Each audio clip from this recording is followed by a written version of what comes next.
Education's critically important for everybody. It's what drives people, it's what makes change happen. It's got to be really central, I think, to what we do at English Heritage, because the children that come here, they're the people that are going to be caring about historic buildings in the future and will be coming back again and again. It's about getting as many children as possible to enjoy and learn from the historic environment, I think in a way that will inspire them for the rest of their lives. Just feeling welcomed, that can be enough of a learning experience, that a small child from an inner city feels welcomed at a heritage site. Education is the thing that happens, that transforms people, it changes lives and it makes things better.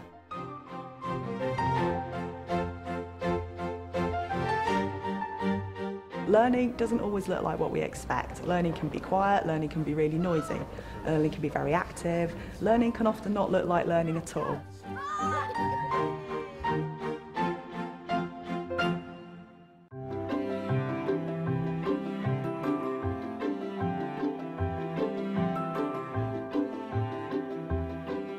I think education's changed a huge amount over the last century. What people realise now is that if you sit children in a row and tell them something, maybe one or two will remember the fact.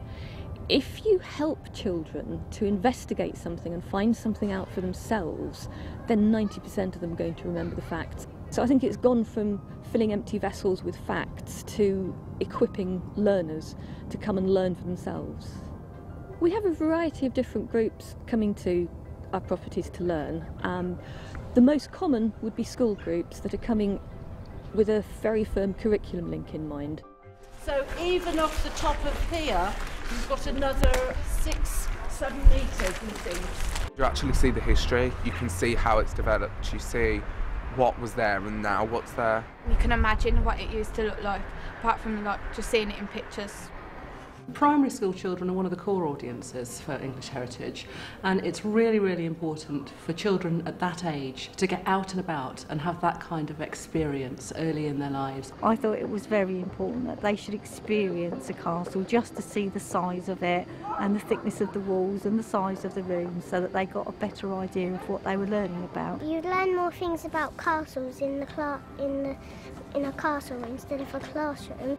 Do you think they might know why the walls are like that? Because they can shoot arrows and they've got cover.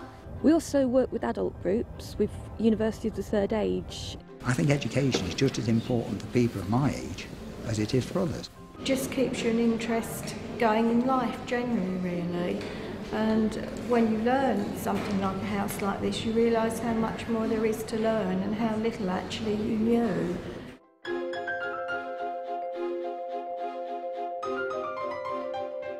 Play can be hugely important within the learning environment.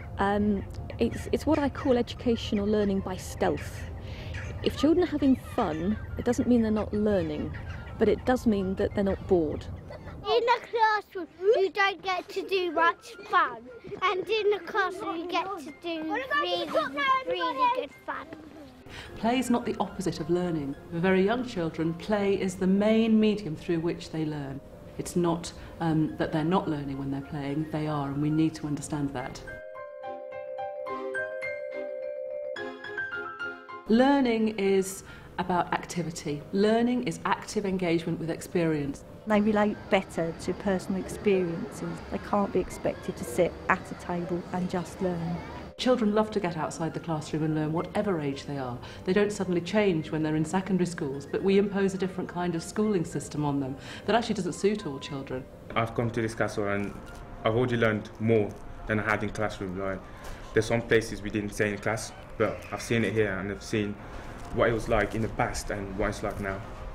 They didn't have a worksheet at all. Fantastic, as long as they have some kind of structure and plan behind their visit. You don't need a worksheet to have a visit. They can be doing anything they want. They could be doing a hearing walk and just going around, stopping and listening to sounds that they hear now that they wouldn't have heard 100 years ago or 1,000 years ago.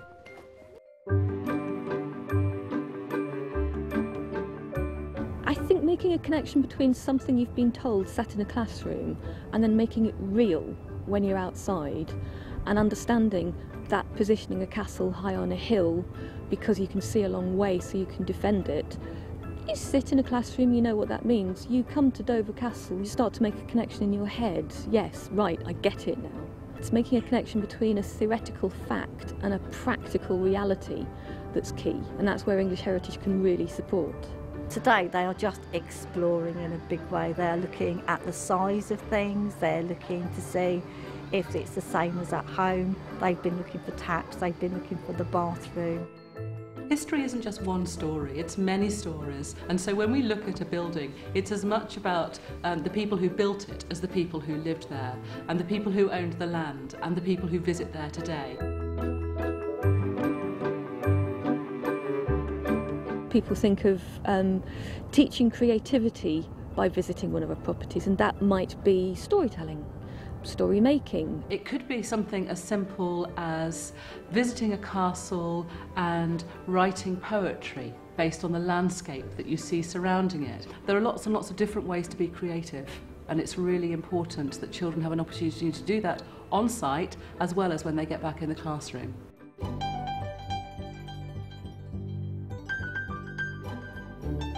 Helping children to see things differently, perhaps seeing a property through somebody else's eyes, maybe start to feel a bit of empathy for people who lived here in the past. Trying to imagine perhaps what might people have felt like in the past? What would they have been doing here? Why did they build Stonehenge? Now, we don't really have the right answer to that, and everyone's view is valid, and engaging people in discussion helps them understand some of the historical processes that the professionals go through.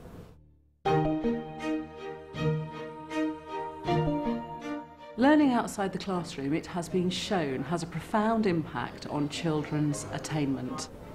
We've done some research in the past that show that it improves motivation, it improves attendance, behaviour gets better. The children who you expect to be disruptive are not when they're out and about at visiting sites. It's really important for those pupils to get outside the classroom. Just setting them free to go and look at it really captures the imagination. I mean, we have got some stunning sites across the country, and just opening them up and saying, look, isn't this amazing?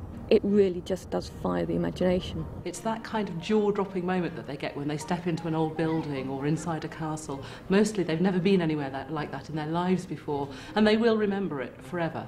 They didn't have any idea of a castle, so to actually run around in it and hear the noises that are made, to touch the walls, to feel everything, you just cannot put that learning into a classroom. It's impossible.